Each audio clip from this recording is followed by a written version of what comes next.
गुंजवणीचं बहुजे तुम्ही मुद्दा मांडलाय. मगाशी वाल्ह्यामध्ये सुद्धा मीटिंग झाली. वाल्हेकरांनी सांगितलं आणि आदरणीय आपल्या खासदार संसदरत्न सुप्रियाताई सुळेंनी सुद्धा त्या ठिकाणी उल्लेख केला. सातत्याने आदरणीय ताई आणि आम्ही त्या ठिकाणी 1993च्या आराखड्याप्रमाणे गुंजवणीची लाईन व्हावी त्याच्यासाठी वाल्ह्याच्या वरती जी धीरमवस्ती आणि हे आहे वागदरवाडी, रामसिंग धाबा, वाडाची वाडी त्या मार्गे तो जो रस्ता आहे त्याचा अलाइनमेंट 1993च्या सर्वेप्रमाणे व्हावं याच्यासाठी आपण फॉलोअप घेतोय. मागची 5 वर्ष तुम्ही जे म्हटलं ती 5 वर्ष वाया नाही गेली. तर 5 वर्ष काय झालं असतं, स्कीम झाली असती मागच्या सरकारच्या काळात मंजूर झाल्यामुळे, पण ती फक्त कॉन्ट्रॅक्टरसाठी झाली असती. जशा अनेक स्कीम झाल्या आपल्या तालुक्यात, पाणी आलं नाही, स्कीम होऊन गेल्या, तर तसं ती झाली असती, ती थांबवली. ताईंनी त्या ठिकाणी स्वतः लक्ष घातलं. त्यामुळे आता त्याचं अलाइनमेंट जे आहे ते अलाइनमेंट बदलून उत्तरेकडे म्हणजे डोंगराच्या कडेला त्या ठिकाणी अलाइनमेंट होते. दुसरं म्हणजे तुम्ही जसं म्हटलं सोयीनी खाल्लं पाहिजे, ही मंडळी उलट खात होते. आता तुम्ही ज्येष्ठ आहात, तुम्हाला माहिती आहे शिवरीवरनं सोमर्डीला पाणी नाही येऊ शकत.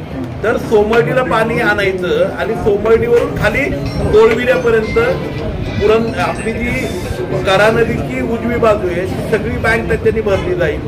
करा नदीची जी डावी बाजू आहे जी आता भाऊंनी सांगितलं किंवा सरांनी सांगितलं, आता नायगावकरांनी सांगितलं, तसं पुरंदर उपसा आणि दानाई शिरसाईच्या माध्यमातून करा नदीची जी लेफ्ट बँक म्हणजे डावी पात्राचा सगळा भाग आहे तो सगळा त्या दोन्ही योजनेच्या माध्यमातून अशा प्रकारे 100% आपला पुरंदरचं पठार आणि आपला खालचा जो परिंच्या खोऱ्यापासून वाल्हे खोरा, हरणी खोरं आणि रागचं खोरं ह्या सगळ्याचा भाग हा इरिगेटेड 100% त्या ठिकाणी होणार आहे. तशाच प्रकारचं प्लॅन आहे. याच्यासाठी केवळ आम्ही फॉलोअप करतोय. आता तुम्हाला माहिती आहे L&T कंपनीला ते काम दिलं होतं. आता कंपन्यांच्या बद्दल आम्ही बोलणं योग्य नाहीये. तुम्ही सगळेजण ऐकताय काय ऐकायचं ते, त्यामुळे त्याच्याशी फॉलोअप करतोय. आता कुठे आहेत ना प्रशासक, म्हणजे आता निवडणूक लागल्यानंतर अधिकारी आम्हाला सॉफ्टली म्हटले, ताईंनी पण कंटिन्यूस फॉलोअप होता. ताईंनाही सांगितलं की बाबा आम्ही त्या अलाइनमेंटच्या बाबत मीटिंग लावतोय 4 तारखेला आचारसंहिता संपल्यानंतर, आणि पुन्हा एकदा बहुमताने आदरणीय सुप्रियाताई सुळे ह्या बारामती लोकसभेच्या आपल्या सगळ्यांचं नेतृत्व करायला येणार आहेत. एकूण राज्याची नाही देशाची परिस्थिती आपण सगळे बघतोय. इंडिया आघाडीचं सरकार त्या ठिकाणी येणार आहे आणि आपल्या सगळ्यांच्या आशीर्वादाने, खंडेरायाच्या आशीर्वादाने, श्रीनाथ मस्कोवाच्या आशीर्वादाने ताई त्या ठिकाणी केंद्रामध्ये खूप मोठ्या पदावरती असणार आहेत. त्यामुळं आपला गुंजवणीचा आणि पुरंदरच्या पठाराचा जन्मोजन्मीचा विषय हा पूर्णपणे आपल्याला चांगल्या प्रकारे सोडवला जाणार आहे याची खात्री मी आपल्या सगळ्यांना देतो. सासवड आणि जेजुरी हे पाणी पुरवठ्यासाठी जसं आदरणीय ताईंनी 2019 पासून 2022 पर्यंत फॉलोअप करून या तालुक्यातल्या 95 गावांच्या जलजीवन मिशनच्या स्कीम योजना आहेत ना त्या ठिकाणी मंजूर करून आणल्या. राज्यामधून आम्ही शिफारस करून दिली. आपल्या सरकारच्या केंद्रामध्ये ताईंनी बसून केलेले DPR मंजूर करून कोरोना काळामध्ये त्या ठिकाणी ते करून घेतले. त्यानंतर काही ह्याच्यामध्ये DPR करून आपण आता ह्याची केली. परंतु मधल्या काळात तुम्ही बघितलं असेल या 1 वर्षाच्या काळामध्ये ह्या सरकारने अतिशय भ्रष्टपणे त्या योजना कार्यान्वित प्रॉपर केल्या नाहीत. त्याची आम्ही मागणी करून आहे ना प्रॉपरली प्रत्येक घरापर्यंत पाण्याची योजना वाडी वस्तीपर्यंत कशी पोहोचेल हेही इम्प्लिमेंट करणार आहोत. दुसरी गोष्ट म्हणजे सासवड आणि जेजुरीची जी आता अमृत 2 मध्ये योजना थांबवल्या त्यांनी, त्याचाही फॉलोअप ताई त्या ठिकाणी घेत आहेत. तेही केंद्रामधून मंजूर करायला ताईंची निश्चितपणे आपल्याला मदत होणार आहे. त्यामुळे 2004 नंतर जेजुरी आणि सासवडला आदरणीय शरदचंद्रजी पवार साहेबांनी त्या काळामध्ये त्या योजना सासवडमध्ये जेजुरी सासवडच्या मंजूर केल्या होत्या. आपल्याला आठवत असेल कैलासवती R.R. पाटील त्यांच्यावेळी पाणी पुरवठा मंत्री होते त्या काळातल्या योजना. त्यानंतर आज आपण 20 वर्षानंतर त्या योजना टाकल्या, परंतु त्या सरकारने म्हणजे महाराष्ट्र शासनाने शिफारस नाही दिली.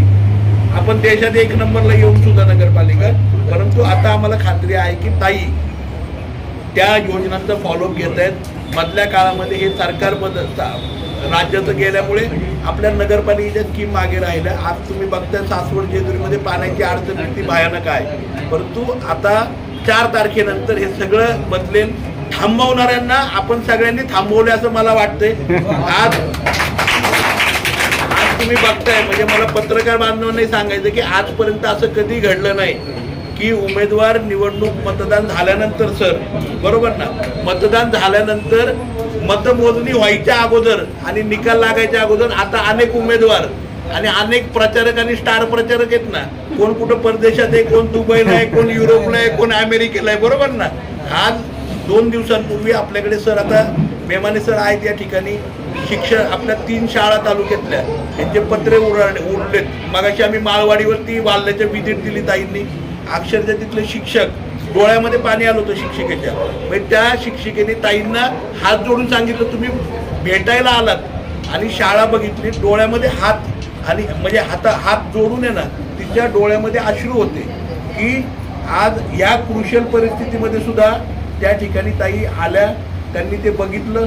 सीओना फोन केला आमच्या समोर सगळ्यांच्या समोर आणि सीओना स्पष्टपणे सांगितलं की 15 जूनला शाळा सुरू होणार आहेत, त्यापूर्वी ह्या सगळ्या शाळांची दुरुस्ती झाली पाहिजे आणि सगळ्या मुलांना शाळेत आणि त्या शिक्षिकेला आणि तिथं 5-6 मुलं होती तिथं त्या मुलांना सुद्धा आहे ना ॲश्युरन्स ताईंनी दिला की तुमच्या शाळेला पहिल्या दिवशी मी आणि आमदार त्या ठिकाणी फुलं पहिल्या दिवशी मुलांना द्यायला येऊ. म्हणजे हा ॲश्युरन्स आहे ना, हा महत्वाचा आहे. काय झालंय आपल्याकडे ना सगळे राजकारण करतात.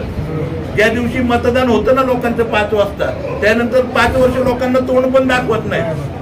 हे करोना काळात पण आपण बघितलं, ताई पण करोना काळात तिथं होत्या सक्षमपणे. मधल्या दुष्काळाच्या काळात आता बघतोय चाऱ्याच्या बाबतीत मतदान संपलं की चाराही गायब झाला लोकांचा. आजही आपण केवळ फक्त ना महाविकास आघाडीत त्या ठिकाणी प्रत्येक ठिकाणी चारा पोचवायचं काम करते. आज भारतीय जैन समाजाने सुद्धा त्या ठिकाणी चाऱ्याचे डेपो त्या ठिकाणी जनावरांच्या छावण्या सुरू केल्या, त्यालाही विजिट वाल्याला दिली. आज झेंडे साहेबांच्या माध्यमातून जनावरांच्या छावण्या चालू आहेत. आदरणीय चंद्रकाका जगताप मित्र परिवाराच्या माध्यमातून असेल किंवा इतर सोशल आपल्या वेगवेगळ्या संस्थांच्या माध्यमातून आज अनेक संस्था पुढे येतात. आता डॉक्टर शिंदे आहेत या ठिकाणी, परवा वनपुरीला सुद्धा त्या ठिकाणी सरपंचांनी सगळ्यांनी, इथं बाळासाहेब बिनताडे सगळ्यांनी मिळून त्या ठिकाणी आज चारा ताई पाणी मतदान झाल्यानंतर सुद्धा ही मंडळी करतायत. परंतु काही मंडळी तुम्ही बघितलं असेल मतदान झालंय ना तसे झोपलेत जाऊन किंवा कुठेतरी महाबळेश्वरला गोव्याला आपलं काय म्हणतात त्याला श्रमपरिहार करायला गेलेले. त्यामुळे मला जागरूकपणे पत्रकारांना एकच विनंती करायची, सातत्याने आपल्या खासदार सुप्रियाताई सुळे आणि महाविकास आघाडीचे आज तुम्ही बघितलं असेल इथे शरदचंद्रजी पवार साहेबांच्या विचारांची सर्व मंडळी आहेत, राष्ट्रवादी काँग्रेसची सगळी मंडळी शरदचंद्रजी पवार साहेबांच्या विचारांची आहेत, त्या ठिकाणी आपची सर्व मंडळी या ठिकाणी उपस्थित आहेत, शिवसेनेचे राजाभाऊ आणि अध्यक्ष सगळी मंडळी त्या ठिकाणी उपस्थित आहेत, काँग्रेसची सगळी मंडळी उपस्थित आहेत. आम्ही सगळी मंडळी जागेवरती आणि आजही वादळी वार आल्यानंतर सुद्धा आम्ही सगळी मंडळी आणि आमच्या नेत्या खासदार सुप्रियाताई सुळे लोकांच्या मध्ये आहे. आज ही मंडळी कुठे, हा सगळ्यात मोठा प्रश्न आहे ना मला वाटतं जनतेला. आणि म्हणून आम्ही म्हणत होतो लोकशाही वाचवली पाहिजे. हे जर आले ना हे आपल्याला निवडणुकाच होऊन देणार परत भेटणार पण नाही.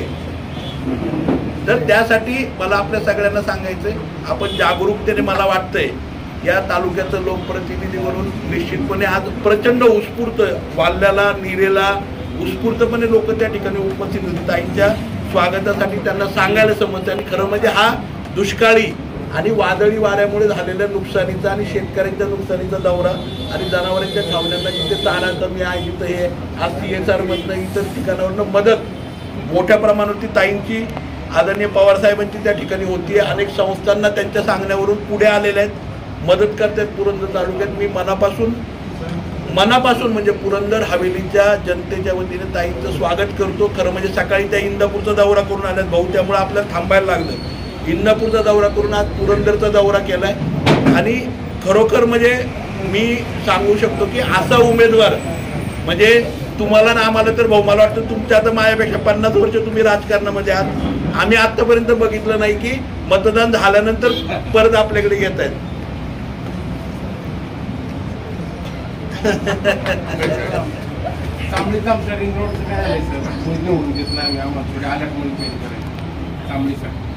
आपण त्याच्यासाठी पत्र दिलेलं आहे. 4 तारीख झाली ना की आपण त्याच्यावरती सुद्धा मीटिंग चांबळीच्या रिंग रोडच्या अलाइनमेंटच्या संदर्भात लावू. आता तुम्ही जे नायगावचं सांगितलं ना पुरंदरचं दानाशी मारू भाऊ जो आपण तुम्ही विषय मांडला फायनल काय करायचं, एक तर सोमवारी किंवा नारायणपूर हे दोन साहेब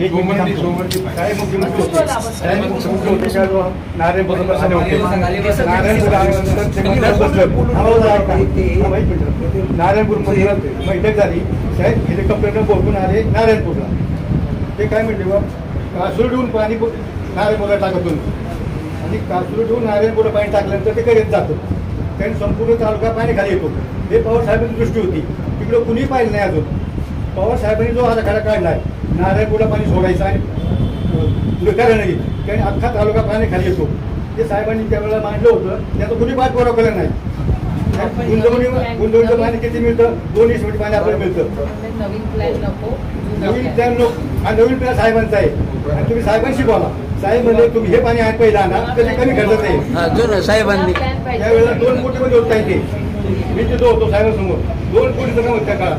आता 4 कोटी लागतील. ते गुंतवणूक कधी यायचं त्याचा आम्हाला अजिबात भरोसा नाही आणि किती मिळत याची शंका नाही. त्या गुंतवणुकीपेक्षा कासडून पाणी तुम्ही सोमटीत टाका. अख्खा तालुका पाणी खाली येतोय. सोमटीतून कराडे धरणात पिपरा होऊन येते आणि ते पाणी साहेबांनी शाश्वत सांगितलंय आणि ते कमी खर्चात आहे. त्याचा कुठल्या यांनी पाठपुरावा केलेला नाही.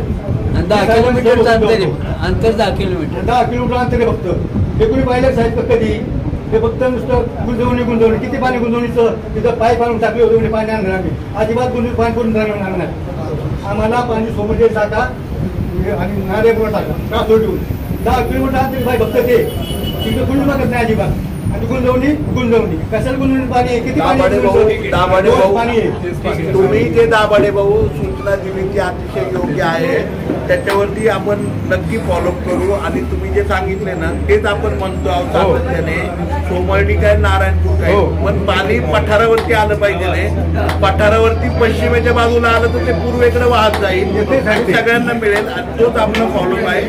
आणि मला एक म्हणायचंय दाभाडे भाऊ तुम्ही आज आता मला माहिती 2019ला प्रचंड पूर आला होता.